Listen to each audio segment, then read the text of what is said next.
Penerapan manusia dan lingkungan. Apa yang perlu diketahui tentang manusia dan lingkungan? Contohnya aktivitas manusia yang menggunakan alat gerak. Apa itu? Otot.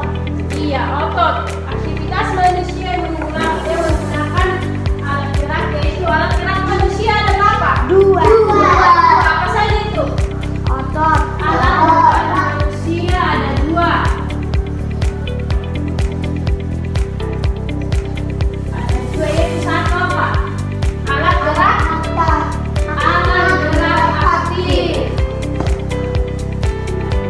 Alat gerak aktif dan alat gerak Pasif. pasif. Apa saja itu alat gerak aktif? Kalau dikatakan dia alat gerak aktif, itu bersama dengan otot. Otot kita ini semua yang ada dalam tubuh kita kan. Kalau alat gerak Tulang. pasif, tulang. Iya, tulang. Kenapa dikatakan dia alat gerak aktif? Alat gerak aktif dikatakan karena otot dapat berkontraksi sehingga menimbulkan gerakan pada rangka. Sedangkan kalau tulang dikatakan alat gerak pasif karena tulang dapat bergerak dibantu oleh otot. Jika tidak ada otot, ini otot-otot kita kan? Mana yang termasuk otot kalian? Yang ini semua kan? Atau dari luar ini? Kalau tidak ada otot, maka tulang tidak bisa bergerak. Kedua alat gerak ini, yaitu alat gerak aktif dan pasif, akan bekerja sama dalam melakukan pergerakan. Bersama dalam kerja tersebut membentuk satu sistem yang disebut dengan sistem gerak. Ya, selanjutnya kita masuk ke otot. Apa tadi itu otot? Otot adalah jaringan yang ada dalam tubuh manusia yang berupa gerak aktif, ya kan? Yang menggerakkan tulang sehingga menyebabkan suatu organisme atau individu dapat bergerak. Berarti kalau ada otot dalam tubuh kita, kita sudah bisa bergerak, ya kan? Fungsi otot dalam tubuh manusia yang pertama menjalankan dan melaksanakan kerja. Contohnya berjalan, mengangkat, dan memegang. Ya kan? Yang kedua itu menggerakkan jantung. Berarti ada juga yang dikatakan dengan otot jantung.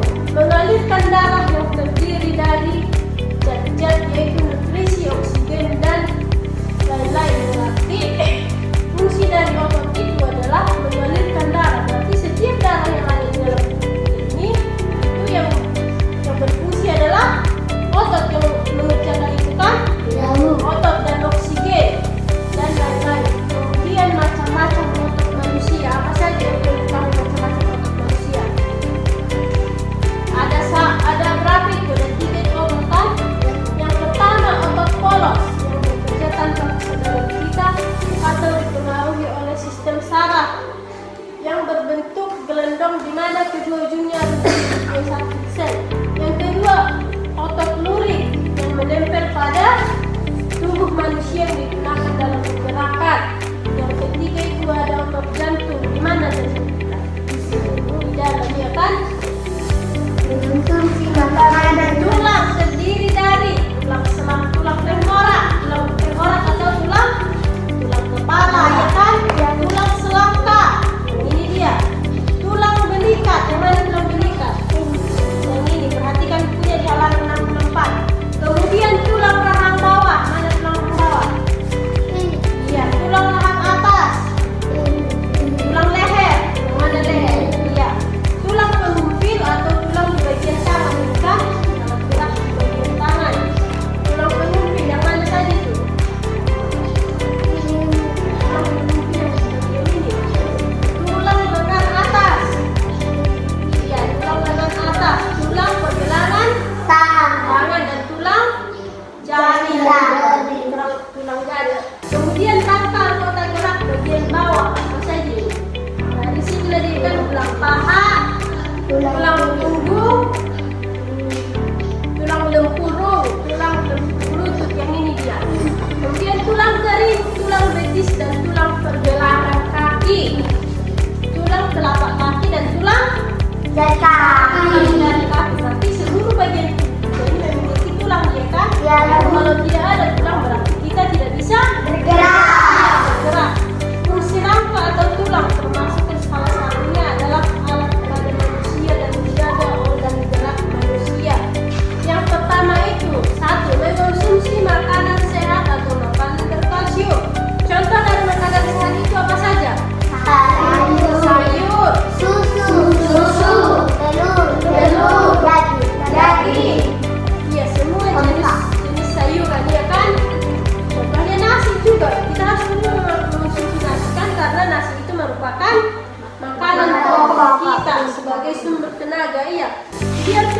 kita sehat, otot dan tulang kita sehat, kita perlu menjaganya dengan cara satu tadi seperti yang sudah kita sebutkan, mengonsumsi makanan yang sehat. Yang kedua, beristirahat yang cukup.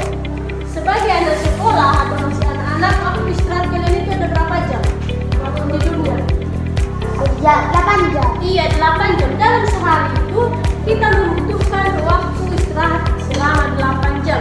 Setelah kita satu hari sekolah, bekerja, kemudian bermain, kita membutuhkan tubuh kita istirahat. Biar tetap terjaga dengan sehat, kita harus beristirahat selama 8 jam. Kemudian yang selanjutnya itu berjemur. Siapa pernah berjemur di sini? Iya, berjemur itu untuk apa itu? Iya, menyehatkan karena sinar matahari pagi, ya. Atau mulai dari jam 10, mulai dari jam 8 sampai jam 11, sinar matahari itu sampai kita sebagai vitamin D, ya kan? Dan itu untuk membantu penyerapan kalsium dalam tubuh kita. Kemudian beraktivitas fisik secara rutin, contohnya berolahraga yang bagus. Apa contoh olahraga itu? Bersepeda, berjalan, jogging, bermain tenis meja, ya kan? Itu aktivitas yang menggunakan otot dan tulang biar otot kita bergerak, ya kan? Kemudian di sini kita akan menemukan ide pokok dan kalimat pengembang. Sebelum kita masuk ke pembahasan ini, apa yang dimaksud dengan ide pokok? Gagasan utama pokok adalah gagasan yang menjadi dasar sebuah paragraf. Iya, gagasan utama dalam sebuah paragraf. Contohnya dalam bersepeda itu, ya kan? Yang dalam sebuah kalimat atau di dalam sebuah teks, semua pasti memiliki ide pokok atau gagasan utama. Contohnya yang pertama, bersepeda. Coba dibacakan lagi. Bersepeda merupakan kegiatan yang menyenangkan sekaligus menyehatkan. Sepeda bisa dikatakan sebagai alat transportasi darat yang murah, praktis, dan mudah dikendarai. Iya. Kalimat utama dalam paragraf tersebut adalah apa itu? Bersepeda merupakan kegiatan yang menyenangkan sekaligus menyehatkan. Iya, bersepeda merupakan kegiatan yang menyehatkan sekaligus menyehatkan. Setelah ada ide pokok, kemudian dikembangkan dia dengan kalimat pengembang atau kalimat penjelas. Contohnya bersepeda itu. Setelah dikatakan ide pokoknya adalah bersepeda, dikembangkan lagi dia. Kalau bersepeda itu adalah sebagai alat transportasi darat yang mudah, praktis, dan mudah dikendarai, ya kan? Ya, Bu. Dan setiap kalimat itu pasti memiliki ide pokok atau gagasan utama. Dalam menentukan ide pokok, kita harus cara menentukan ide pokok. Yang pertama, membaca judul. Iya, sebelum kita menentukan ide pokok, kita baca dulu judulnya, kan? Ya, contohnya yang di halaman 58, bersepeda.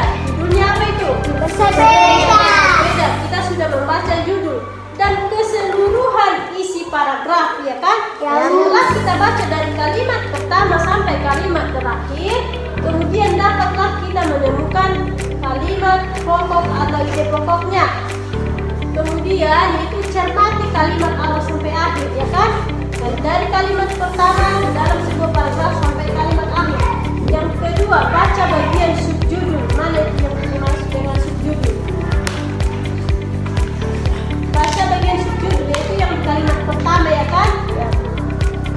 Kemudian lagi perhatikan ide pokok berupa pernyataan umum. Dalam sebuah ide pokok itu ada pernyataan umum dan pernyataan pernyataan penjelas. Setelah dia dikaitkan dengan kalimat umum, kemudian dia dikaitkan dengan kalimat penjelas. Dan biasanya ide pokok itu terdapat di awal, tengah, dan akhir paragraf. Iya. Kalimat pengembang tadi, kalimat pengembang itu berupa kalimat penjelas dari sebuah paragraf atau ide pokok. Iya. Dari sini ada yang mau ditanya? Tidak. Tidak. Berarti sudah mengerti semua kalimat pengembang itu, kan? Sudah. Iya. Contohnya baca dulu semua. Paragraf yang